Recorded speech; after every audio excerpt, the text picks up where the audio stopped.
وهدى ورحمة للمؤمنين. اعوذ باللہ من الشیطان الرجیم، بسم اللہ الرحمن الرحیم۔ آیت نمبر 22۔ اولئک الذین حبطت اعمالہم، یہی وہ لوگ ہیں جن کے تمام اعمال ضائع ہو گئے۔ کن لوگوں کے؟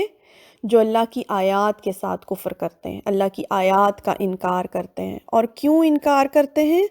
بغیم بینہم، آپس میں ضد کی وجہ سے۔ یعنی جب حق کا پتہ چل جائے، سچ کا پتہ چل جائے، اب آیات کو پڑھ لیں، اس کے باوجود اپنی کچھ کمزوریوں یا اپنی ضد یا عداوت کی وجہ سے آپ اس چیز کا انکار کر دیں، تو پھر بے شک بڑے بڑے انسان نیکی کے کام کرے، وہ سب اعمال ضائع ہیں، فی الدنیا والآخرہ، دنیا میں بھی اور آخرت میں بھی۔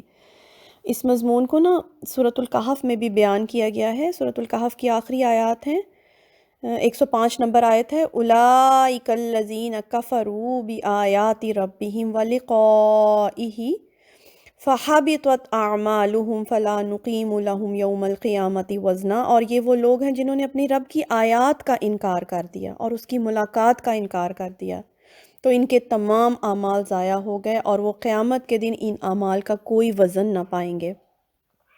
کیونکہ دیکھیں، جو یہود و نصارہ تھے اس پہلے کے زمانے میں اور اب بھی جو یہودی ہیں اور عیسائی ہیں، میجورٹی لوگوں کو اس چیز کا یقین ہے کہ قرآن سچی کتاب ہے، نبی صلی اللہ علیہ وآلہ وسلم سچے پیغمبر ہیں اللہ کے، لیکن بعض دفعہ لوگ اپنی کمزوریوں کی وجہ سے اس کو سچ کو نہیں مانتے۔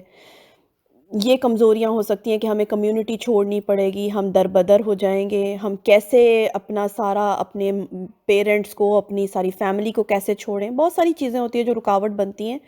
تو مسئلہ یہ ہے کہ آخرت میں کامیابی کے لیے اصول وہی ہے جو قرآن نے بیان کر دیے، کہ سب سے پہلے تو آیات پر ایمان لانا ضروری ہے۔ نیکی کے کچھ خود ساختہ اصول نہیں ہیں، وہی اصولوں پر ہماری نجات ہوگی جو قرآن ہمیں بتاتا ہے۔ یہ تو چلے یہود و نصارہ کی بات ہو رہی ہے نا، ہم خود کو بھی دیکھیں نا، اگر اب ہمارے معاشرے میں دیکھیں، لوگوں نے نیکی کے کچھ خود ساختہ اصول بنائے ہوئے ہیں اور وہ سمجھتے ہیں اور اس چیز پہ بہت گمان رکھتے ہیں کہ یہ تو ہمارے نیکی کے بڑے بڑے کام ہمیں بچا لیں گے۔ فار ایگزامپل، لوگ بعض دفعہ رشوت لے رہے ہوتے ہیں، غلط کام کر رہے ہوتے ہیں، غلط طریقے سے پیسے کما رہے ہوتے ہیں، اور ساتھ میں مسجدیں بھی بنا رہے ہوتے ہیں۔ مسجدوں کی ساری احادیث لوگوں کو یاد ہوتی ہیں کہ ہم نے تو اللہ کا گھر بنا دیا، ہماری تو جنت پکی ہے۔ ٹھیک ہے، جو گورنمنٹ کی زمینیں ہوتی ہیں بعض دفعہ ناجائز قبضہ کر لیتے ہیں اس کے اوپر، اور ناجائز قبضہ کر کے اس کے اوپر مسجدیں اور مدرسے لوگ بنا لیتے ہیں۔ ایسے ہوتا ہے نا ہماری سوسائٹی میں، لوگ سمجھتے ہیں ہم نے تو اللہ کا گھر بنا دیا، لیکن یہ دل کی جھوٹی تسلیاں ہیں۔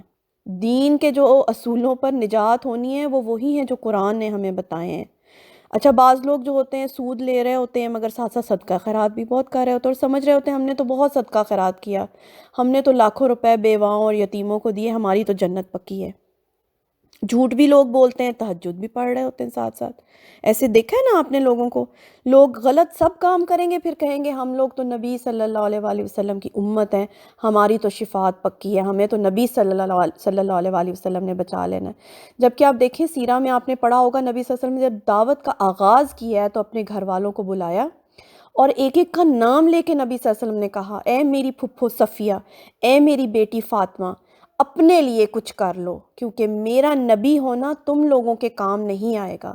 تو یہ کیسے ہم لوگوں نے اپنے جو نیکی کے خود ساختہ اصول بنا رکھے ہیں؟ اللہ تعالیٰ کہہ رہے ہیں سارے اعمال ضائع ہیں اگر بیسک کام نہیں کیے تو۔ وَمَا لَهُم مِّن نَاصِرِينَ، اور نہیں ہے ان کے لیے کوئی مددگار، وہاں پر کوئی کسی کی مدد کرنے نہیں آئے گا۔ جس نے جو کرنا ہے اس دنیا میں اپنے لیے خود کرنا ہے، اور اس کے لیے کرائیٹیریا کیا ہے جو قرآن ہمیں بتا دیتا ہے، وہی اصول ہیں، آیات پر ایمان لانا اور اس کے بعد اس کے مطابق اپنی زندگی گزارنا۔ یہی ہے بس نجات کا طریقہ، اور کوئی طریقہ نہیں ہے۔ تو یہ آیت تھی، آئی ہوپ سمجھ آ گئی ہوگی۔ آج کے لیے اتنا ہی۔